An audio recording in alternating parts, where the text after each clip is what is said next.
Too many masters and too many paths. In the past, through meditation times, I spoke on one master or one path. However, from this January issue, we started speaking on various masters.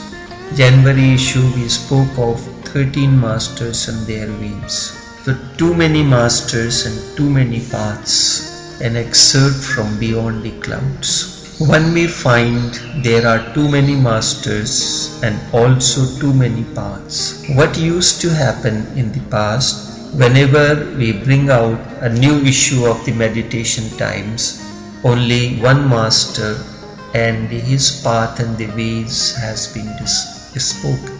People who are associated, who are inclined, who have the feeling for this particular master, gets attracted to this particular issue of the meditation times. The people are still divided as far as spirituality is concerned. The Sikh community is only concerned with Guru Nanak and the Sikh path. When it comes to greeting the people, they greet in their own way. Hare Krishna people greet in their own way. They cannot listen to anything other than Hare Krishna, and that too, whatever is written by Prabhupada in Gita as it is. No other commentary on Bhagavad Gita by any other master is acceptable to them. People become very narrow as far as spirituality is concerned, and spirituality begins indeed when you go beyond the narrowness. This is one of the most important statements of Lalaji. To rise above narrowness is the beginning of spirituality.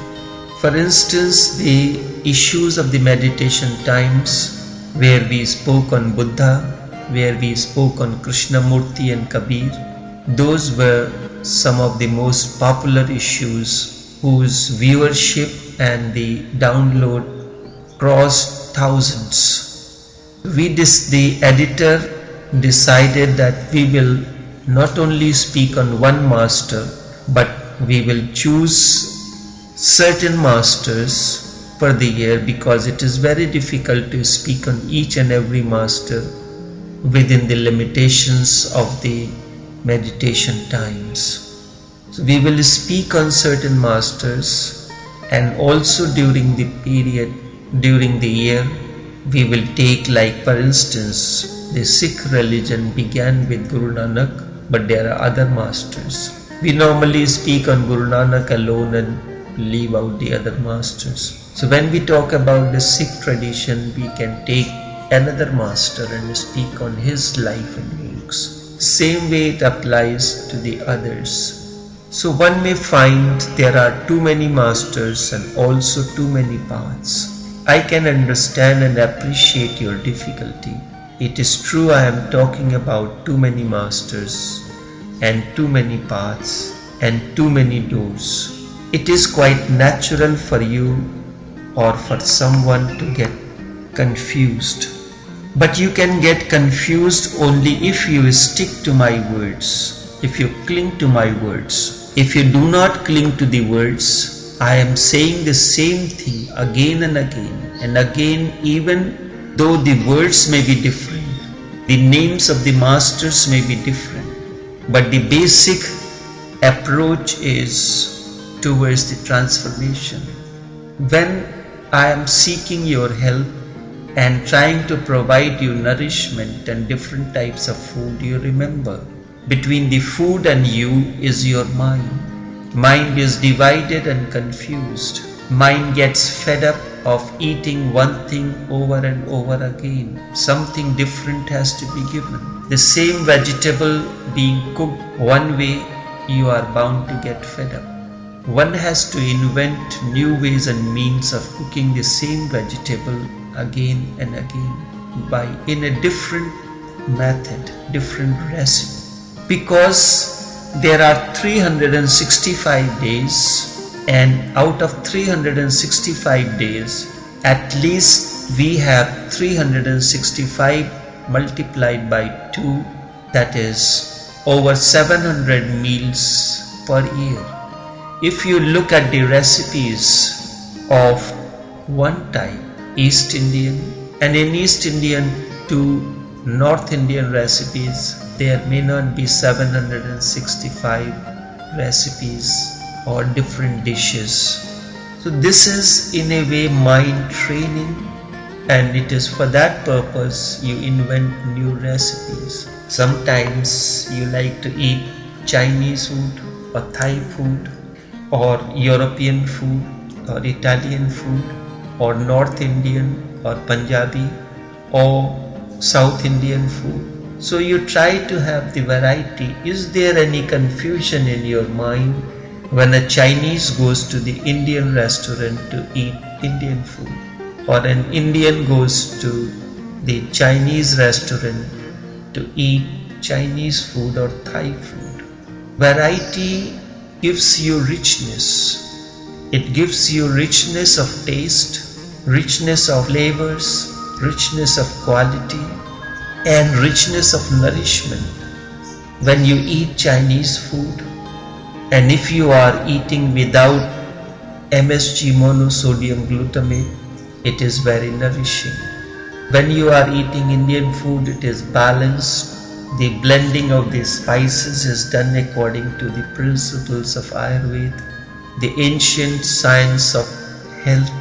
If you cling to this, that I am giving you different types of food, but you have to remember that the purpose of the food is to take you away from your mind, so that your mind cannot say that I am fed up of eating this thing over and over again and again.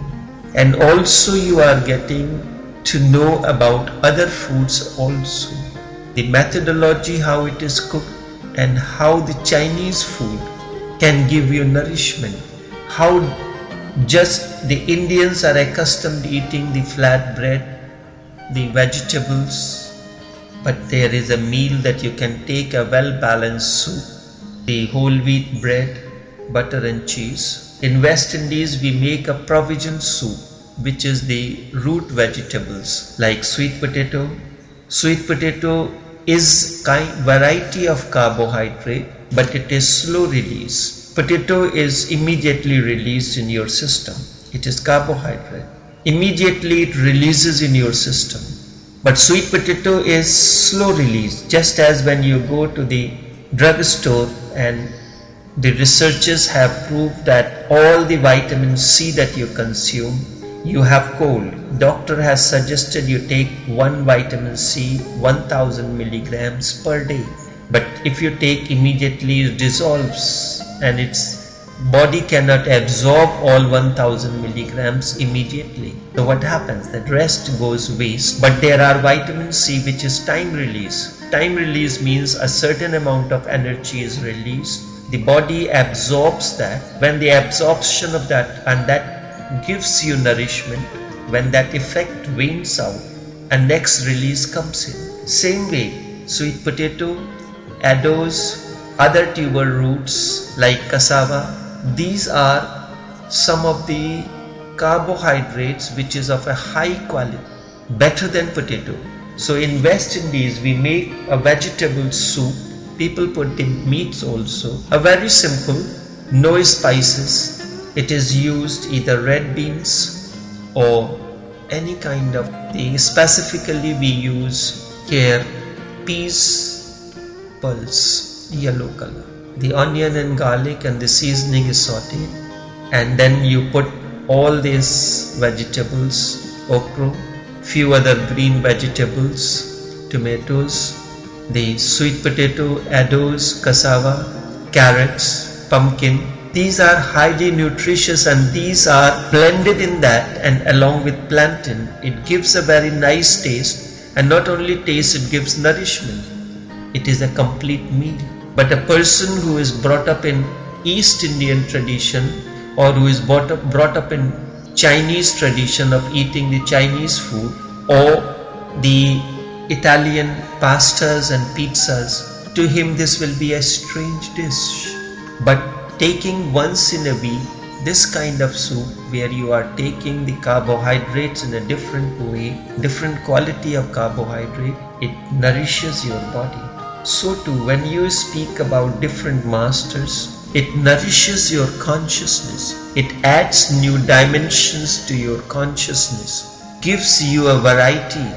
Then you can choose. One day you are not confused about the foods. You know the eternal qualities of each food.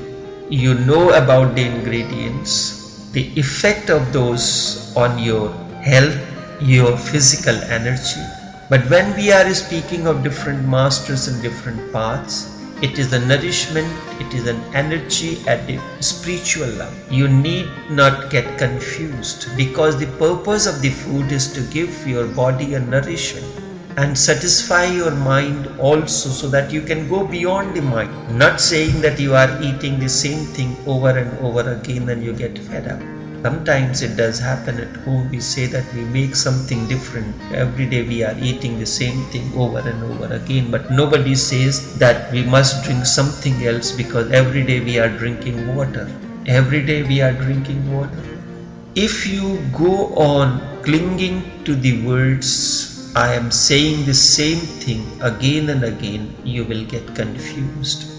The paths may be different, the masters may be different, but the purpose of each path, each master, is to bring harmony and blessedness in you, so that you can go beyond the mind, beyond the body, to the realm which is beyond. And when I use one approach, one path, I am totally with it. When I have to cook East Indian food, I cannot use the Chinese spices, because Chinese spices is different. Its technique of cooking is different. Thai food, its technique of cooking is different. Different kind of spices are used. Their blends are different. If I mix these two, it will create a problem. Unless you are such an expert that you can create, by blending the two styles, a new style of cooking. This is what it is called. The Chinese cooking, as it developed in India, it is known as Hakka, and also the Thai cooking is a blend between Chinese and the spices. Chinese cooking is not cooked with that kind of spices that the Thai food is cooked. Chinese cooking, it has only 5 spices, a blend of 5 spices that is used, that has the ginger, the star aniseed, and a few other things. But the Thai food, it is a totally different blend of seasonings, different blend of, but they use the ingredients same. They use the rice, they use the noodles, they use the vegetables. The basic ingredients for everyone is the same, whether it is a East Indian, whether it is a West Indian, whether it is North or South Indian, or Chinese or Thai or American or Italian. We use the dough, we use the cheese, we use the pasta, we use vegetables, but different spices, different cooking techniques makes a particular food unique in its texture, unique in its taste, and the beauty is that you are enjoying the food of different, so you are not getting monotonous, the variety of it. Each master is like a special recipe that has been blended over years and has been presented in such a palatable manner that it becomes a very delicious when one enjoys it, when one goes to that particular dish that a master, as Gurjiev is called, or Ram Krishna is called, or Krishnamurti is called. A very palatable, tasty dish. You have to learn to appreciate a particular kind of dish. I remember a beautiful incident when my father visited Trinidad.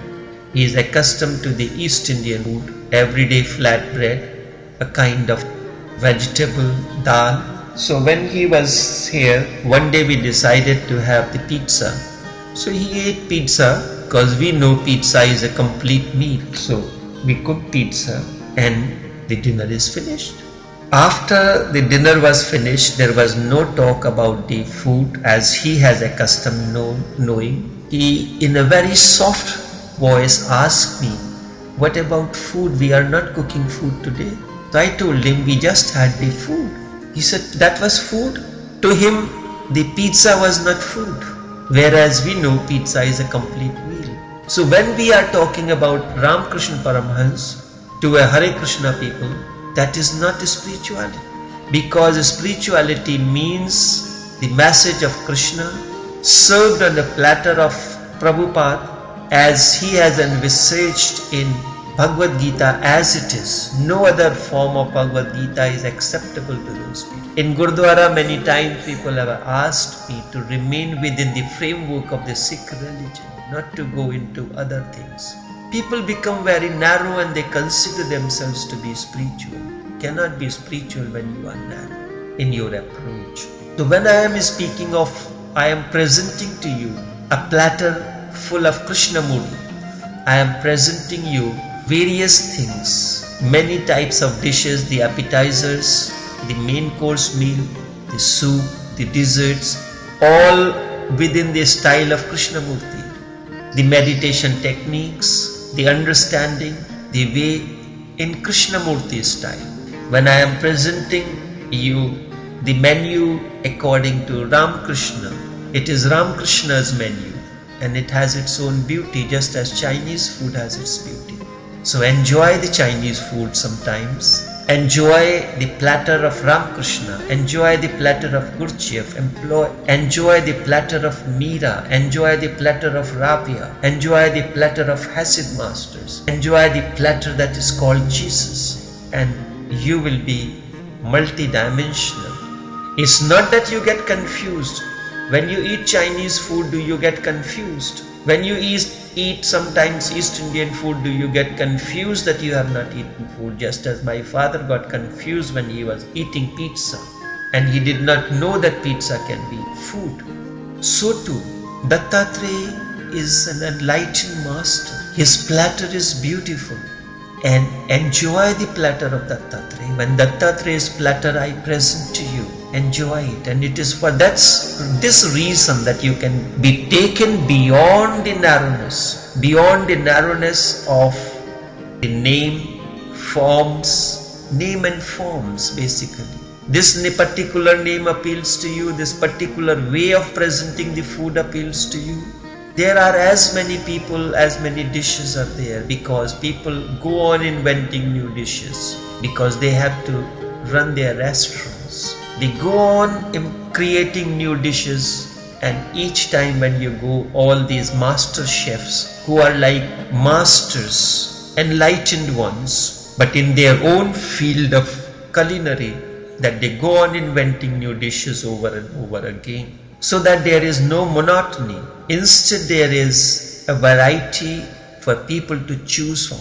The effort of meditation times and efforts is to provide you so many different types of dishes, but do not cling to my words. And if you do not cling to my words, that yesterday I gave you about the Chinese food, when I spoke about Chinese food, I spoke about the quality of the Chinese food. So, if you take that yesterday I said Chinese food was good, today I am saying Thai food is good. Yes, Thai food is good for those who appreciate Thai food. Chinese food is good for those people who like Chinese food. And for those people who like all kinds of food, someday you eat breakfast in Chinese style, lunch in American style, dinner in East Indian style. Your body gets nourishment in a different ways. Your consciousness gets nourished and there is no confusion in it. Confusion will be there only if you cling to the words. When I am talking about yoga, I am a yogi. When you are served a Chinese dish, you use chopsticks and you eat the food with chopsticks rather than eating with the hands. You cannot eat the Chinese food with the hands as Indians do. They eat their rice with the hands. So I am totally in it, overflowing the path of yoga. That is the only way to reveal to you the secrets of this particular path. If I remain uninvolved, if I remain without any passion, if I am just a spectator, a professor, just explaining things to you, it won't give you the insights that is intended or the vision. Then you will be collecting information and you will go home, and in the process you will become more knowledgeable but not wise. When you eat, when you cook Chinese food, you know the nuances of cooking the Chinese food, the Chinese spices, the texture of the Chinese vegetable. You go give Chinese vegetables to cook to an Indian, he will cook it in an Indian style. It will have an Indian flavor. So it will be something that we don't know what it is. A concoction. In Trinidad we have a beautiful word for it, kalaloo. Don't know what it is there. It's just a blend of different type of thing that tastes good. You put a little bit of this, little bit of that, and you create that dish. So whenever I speak about any master or any path or any scripture, I am totally in it. My involvement is absolute. In those moments, nothing else exists for me because I am passionately in love with that teaching, path and the master. Of course, I can understand your difficulty, because when I say passionately that yoga is the way, you become disturbed because one day before I was saying Buddha is the way, another day I was saying Zen is the way, and another day I was saying Tao is the way. So now what is actually the way? Just as with the example of food I showed you, the purpose of the food is not philosophy. Purpose of the food is to give nourishment to your body so that the body maintains high level of energy. And it is the energy which is at root. If your energy is low, your immune system is weak, you get sick when there is change of the season, you get cold and many other kind of immune related ailments. AIDS is a particular kind of disease which is known as the immune deficiency. So too the purpose of a spiritual journey is to give you spiritual energy, to create things in such a way that spiritual energy remains at the peak. You can continue to eat your one type of meal. That is what people do during the period of fasting. That will give you the immune deficiencies, nutritional deficiencies. If you are eating, the people who are fanatic about their weight and things like these, they cut down many things. They are not eating the milk product, they are not eating cheese, they are not eating vegetables. So what it is happening? The nourishment to the body requires all these things for nourishment. If you are not eating meat, your diet must have protein, and not to one type of protein. Because each protein has its own nutritional values and beneficial for the body. This is why I have developed, and in East Indian dishes there are many different types of pulses are mixed together, beans are mixed together to create a more nutritious balance.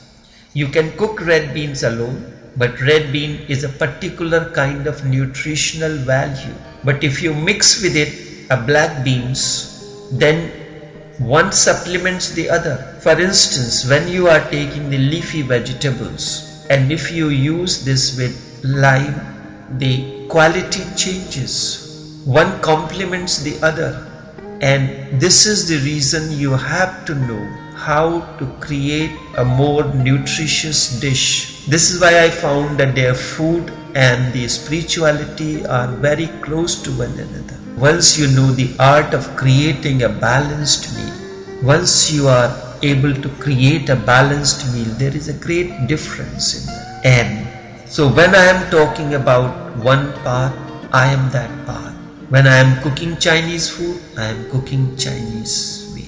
Therefore, never cling to my words. Listen to the wordless message. Every word carries body and soul. Soul is wordless. Listen to the wordless message that this approach is to bring a greater amount of nourishment to your body. Yesterday when I visited my doctor, on a scale of 1 to 10, my energy level was 9. And then I had done one experiment, and I asked him that give me a bowl a glass of water, some water in a glass, and I will cast a glance over it, and then you check its energy level. It happened that I had to keep that water after the energy level was, I had cast a glance, remained there for about an hour in my hand while there was a television show was going on in his office, and there were variety of people. So their thought patterns remain within that structure, within that building. Just as the air that you are exhaling remains available in that environment where I am sitting. So unless I have filters created within my own system, that which is already body has created, it does not exhale carbon dioxide. It exhales carbon dioxide and inhales oxygen. Immediately a balance is created. When the water was tested on the 1 to 10 scale, its energy level was 8. Normally he said that the energy level of water that we consume is 2.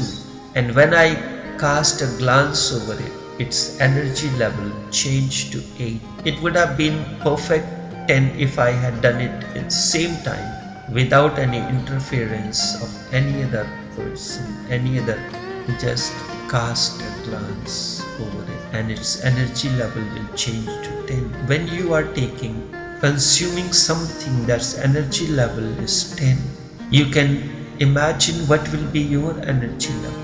When a particular master is presented in an energy scale of 10, your overall energy changes. This is the purpose of my going into the foods, because this is one of the basic things.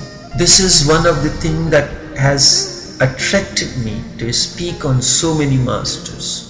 I go on speaking on different paths and masters so that you can choose the one that appeals to you the most. I go on speaking on different techniques.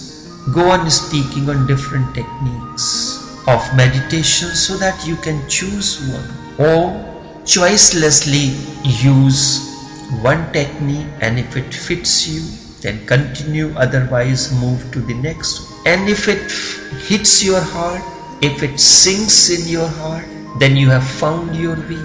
Then forget everything else I have said before or whatever I am going to say in future. Then you need not worry. You have found the key. Now you can open the lock. So too, when Jesus, and for that matter all the other masters, have spoken about saying the prayers, is it a mechanical, or what does prayer do when you say your prayer? That, or when I have said that when you are beginning to do the cooking, you go prepare yourself that you are going to do the cooking now. So you say within you, meditatively say that, Master, can I start cooking food for you? Can I go and do the cooking for you? Guide my steps as I go step by step in creating this particular dish for you. Then within that consciousness you engage in that process of continuing the food, cooking the food. When you have finished, Master, I have finished the food for you. You can come and have the meals with us. Share the table with us. Your food that you are consuming has become a divine food. Its energy level will change. It will no longer be a physical food. The food will be physical and it will have the qualities, its a physical aspect will take care of your bodily needs. Its emotional harmony will take care of your emotions and harmonize your emotions. And its subtle values, subtle nuances will take care of your subtlety or your spirituality. It will work at the three planes, the body, the emotions, and plane of the spirit, the wordless. This is the reason that I go on speaking on various masters. We keep this talk is not finished. I will continue in tomorrow's session. If you have any question, if you want to know anything more, you can send me an email at mailtaoshobuddha@gmail.com. The email will appear on the screen.